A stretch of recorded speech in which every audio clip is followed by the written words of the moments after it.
Tahukah Anda, suami istri yang memiliki NPWP sendiri-sendiri memiliki konsekuensi perpajakan yang berbeda dengan mereka yang memilih menggabungkan NPWP. Lalu, mana yang lebih efisien dari sisi pajak? Dan skenario mana yang lebih menguntungkan untuk Anda? Bersama saya, Angga Sukmadeniswara, yuk kita bahas di seri Perpajakan Wanita Kawin. Pernah dengar nggak soal prinsip satu keluarga cukup satu NPWP? Nah, prinsip ini sebetulnya didasarkan pada aturan pajak di Indonesia yang menempatkan keluarga sebagai satu kesatuan ekonomis. Artinya, kalau suami dapat penghasilan, kemudian istri dapat penghasilan juga, maka secara prinsip penghasilan tersebut sebetulnya tinggal digabungkan jadi satu untuk kemudian nanti dihitung pajaknya. Lalu untuk pemenuhan kewajiban pajaknya seperti apa? Ya nanti dilakukan oleh kepala keluarga, yaitu suami. Terlepas suaminya PNS, pegawai swasta, wirausaha, atau bahkan mungkin suaminya tidak berpenghasilan dan yang bekerja hanyalah si istrinya aja. Namun secara prinsip tetap suami yang wajib ber-NPWP. Nah, analoginya kayak gini. Bayangin Anda punya satu rumah. Rumah tersebut kemudian ditinggali bersama. Di situ ada ayah, ibu, dan anak-anaknya. Meskipun rumah tersebut ditinggali banyak orang, tapi karena rumahnya satu dan alamatnya juga satu, maka setiap anggota keluarga tersebut menggunakan korespondensi yang sama. Misalnya untuk kirim paket, kirim tagihan, kirim undangan, ataupun administrasi lainnya. Jadi cukup satu alamat yang sama. Nah, NPWP dalam keluarga juga gitu. Selama keuangan keluarganya menyatu, maka alamat pajaknya juga cukup satu, yaitu pakai NPWP suami sebagai perwakilan keluarga. Lalu timbul pertanyaan, kalau NPWP-nya gabung jadi satu, istri harus ngasih data apa nih ke pemberi kerja? Nah, jika kita bicara pemajakan untuk tahun 2024 ke belakang, istri tinggal menyerahkan NPWP suami nih ke pemberi kerjanya. Tapi sejak Kortek diterapkan, artinya sejak 1 Januari 2025 ke depan, istri cukup memberikan NIK dirinya saja ke pemberi kerjanya. Bukan NIK suami ya, dalam rangka pemotongan gaji si istri tersebut. Dengan catatan, istrinya sudah dicatat dalam data unit keluarga suami dengan status tanggungan. Nah, dari perspektif istri, penggabungan NPWP ini justru memudahkan. Dia jadi nggak repot gitu ya. Karena NPWP-nya gabung, maka ya istri tinggal ngasih data bukti potong ke suaminya. Kalau istrinya pegawai. Atau tinggal bisikin aja berapa penghasilan yang dia miliki ke suaminya. Nanti biar suami yang ngasih ataupun melaporkan pajaknya ke kantor pajak berdasarkan data yang dikasih dari istrinya tersebut. Udah, si istri gak perlu ngapa-ngapain lagi. Dia bisa pergi luluran, facial, atau mungkin jalan-jalan. Nah, lalu dalam kondisi apa suami istri beda NPWP? Dalam kondisi tertentu, dimungkinkan seorang istri memiliki NPWP yang terpisah dengan suaminya. Kondisi yang pertama, dan ini mungkin yang paling umum terjadi. Sebelum menikah, mereka punya NPWP sendiri-sendiri. Misal, Tuan A single dan punya NPWP.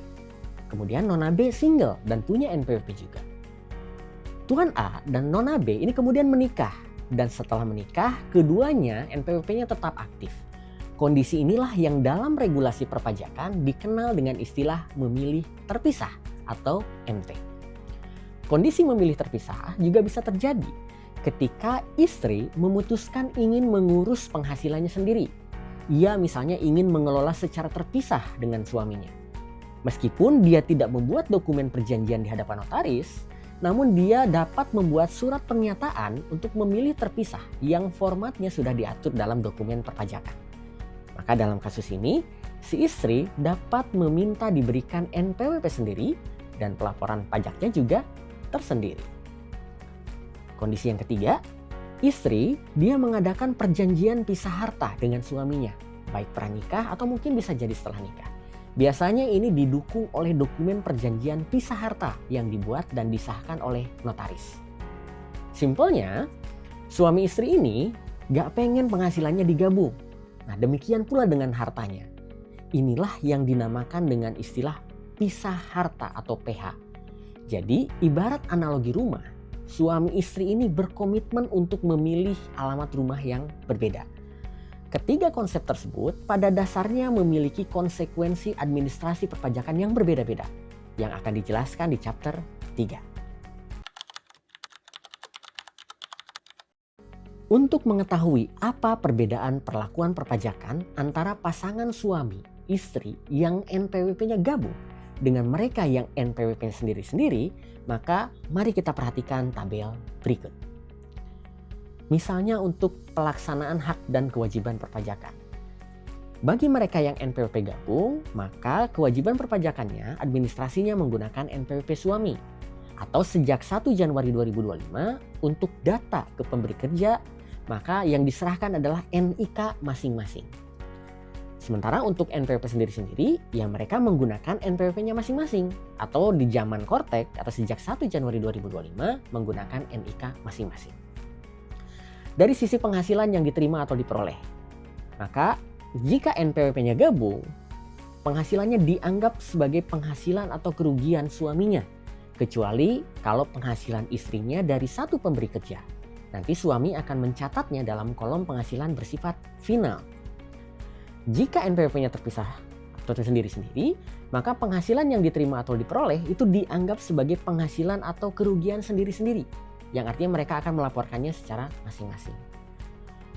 Kemudian dari penghasilan wanita kawin yang semata-mata diterima atau diperoleh dari satu pemberi kerja.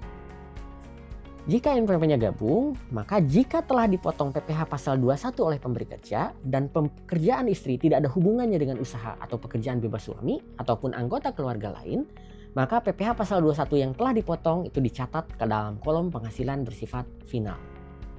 Sementara jika NPWP-nya terpisah, maka PPh pasal 21 yang telah dipotong ini tidak bersifat final dan nanti harus dihitung ulang pajaknya secara proporsional. Dari sisi kewajiban penyampaian SPT tahunan, jika NPWP-nya gabung, maka ya cukup suaminya saja yang lapor. Apapun profesinya dari suami tersebut. Bahkan mungkin jika si suami tidak bekerja.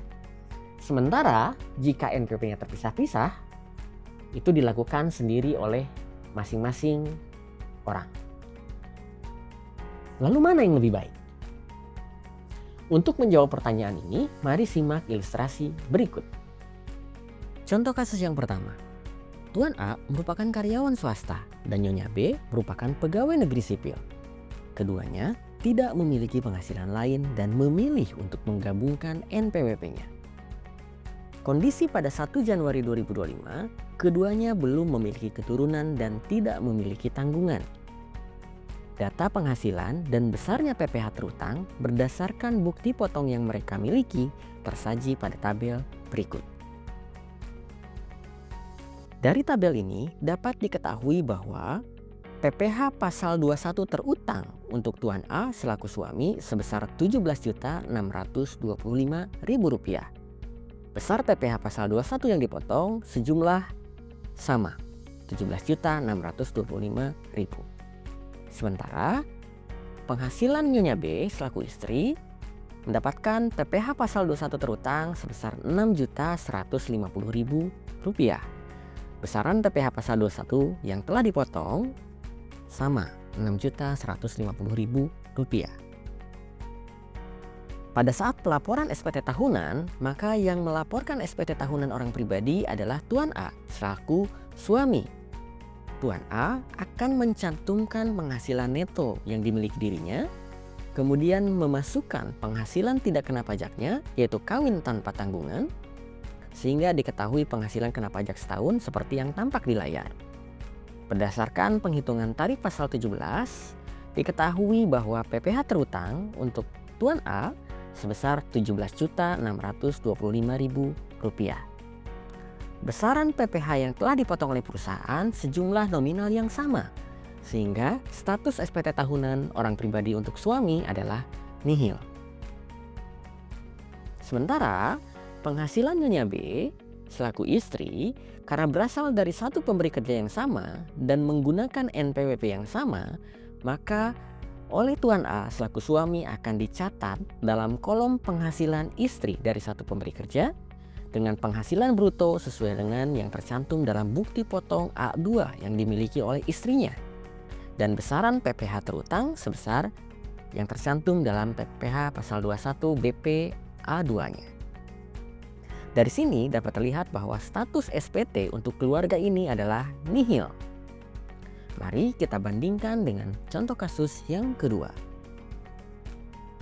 Di contoh kasus yang kedua, dengan kasus yang sama, penghasilan yang sama, di mana di sini Tuan A dan Nyonya B memilih untuk menggunakan NPWP masing-masing. Data penghasilannya juga tersaji seperti contoh kasus yang pertama, di mana nilai PPh pasal 21 yang telah dipotong untuk suami adalah Rp17.625.000, sementara istri Rp6.150.000. Karena Tuan A dan Nyonya B memilih untuk menggunakan NPWP secara terpisah, maka dalam pelaporan SPT tahunan PPh orang pribadi, mereka harus melakukan penghitungan ulang secara proporsional dengan cara menambahkan penghasilan neto suami Tuan A dengan penghasilan neto istri Nyonya B, sehingga diketahui penghasilan neto gabungan seperti yang tampak di layar. Kemudian dikurangkan dengan penghasilan tidak kena pajak gabungan, yaitu kawin _istri tanpa tanggungan, sehingga diketahui penghasilan kena pajak setahun sebesar Rp238.500.000. Nilai ini akan dikalikan dengan tarif PPh pasal 17, sehingga diketahui PPh terutang gabungan sebesar Rp29.775.000. Seperti yang tadi telah dijelaskan, bahwa saat pelaporan SPT tahunan PPh orang pribadi masing-masing, Tuan A harus menghitung ulang secara proporsional, yaitu dengan rumus penghasilan suami dibagi penghasilan gabungan dikalikan PPh terutang gabungan.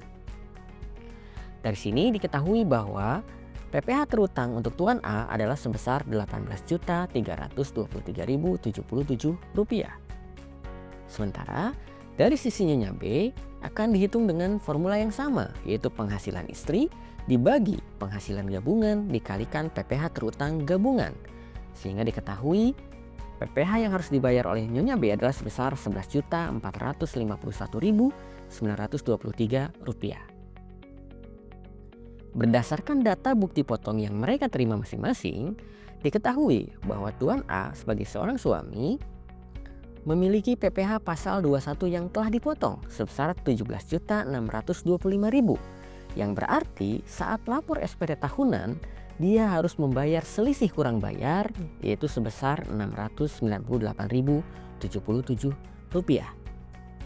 Hal yang sama juga berlaku bagi Nyonya B.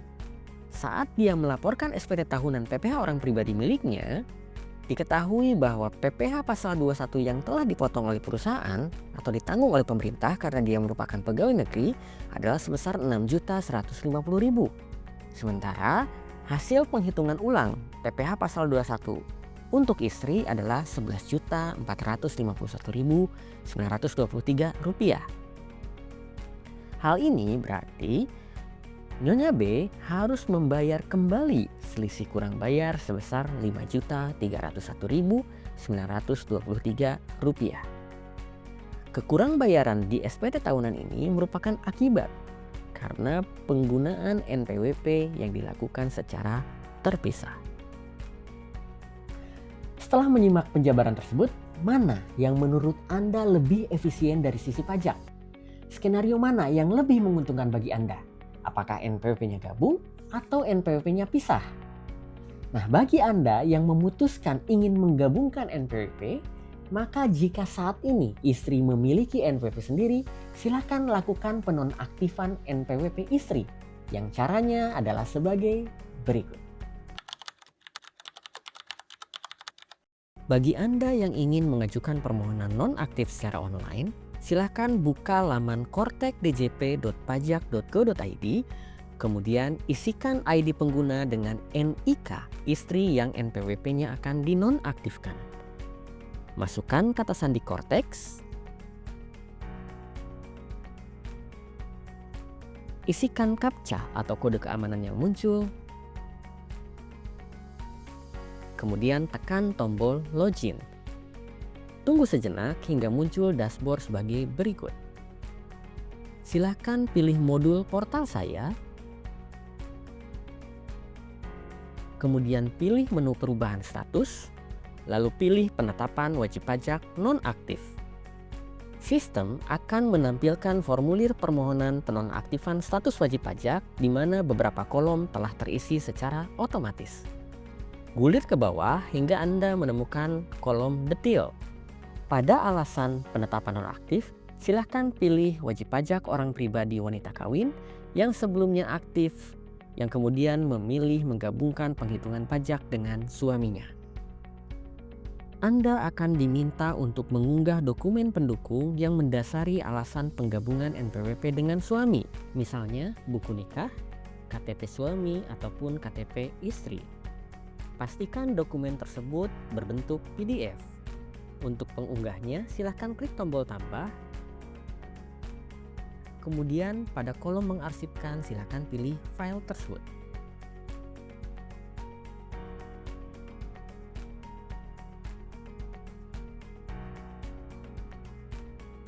Jika sudah, tekan tombol simpan. Jika berhasil, maka akan muncul notifikasi seperti berikut. Centang pernyataan, kemudian tekan tombol simpan.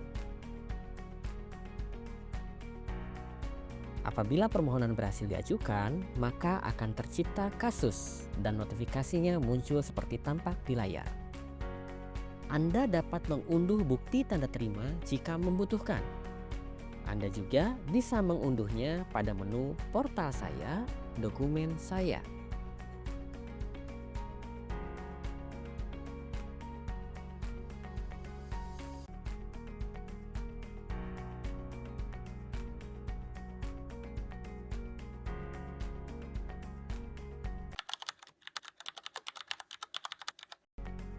Itulah penjelasan terkait dengan perpajakan wanita kawin. Semoga Anda bisa memutuskan strategi perpajakan terbaik bagi Anda dan keluarga. Untuk Anda yang menginginkan informasi perpajakan terbaru, jangan lupa follow Instagram @daniswara86. Angga Sukma Daniswara pamit, sampai jumpa, sehat selalu.